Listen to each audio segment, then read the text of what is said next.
It's a documentary that is at times hard to watch because the stories from these Black hockey players are tough to hear. That was an altering point, not in my hockey career, in my life. There was no one there to support me. Black Ice looks at the institutional racism in hockey and its lasting effects, including on former NHLer Akim Aliu, who spoke out against his former coach in 2019 and was vilified for it. I'll struggle with that for the rest of my life, but at the end of the day, I think telling these stories and empowering the next generation of Black players is a lot more important.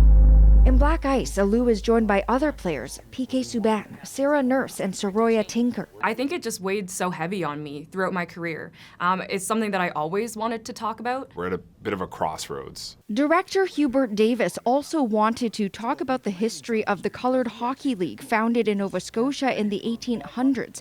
The story of that league is at the center of a lawsuit over intellectual property rights, but Hubert says it's a critical part of the story. If I knew more about the Black contribution to Canada and kind of the fabric of this country, I think it changes your mindset of where you think you belong in it, what you think you can contribute.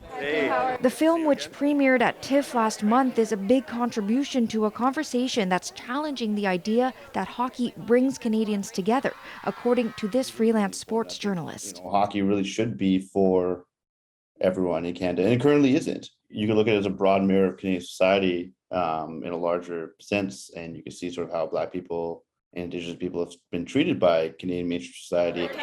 On the red carpet, the players said they had one shared goal. I think it just made me realize how much I have to be there for the younger generation. Give these kids hope. They have a voice and they have a place in this game. It's super important for them to know. And by speaking up, they're hoping the next generation won't have to go through what they did. Lisa Shing, CBC News, Toronto.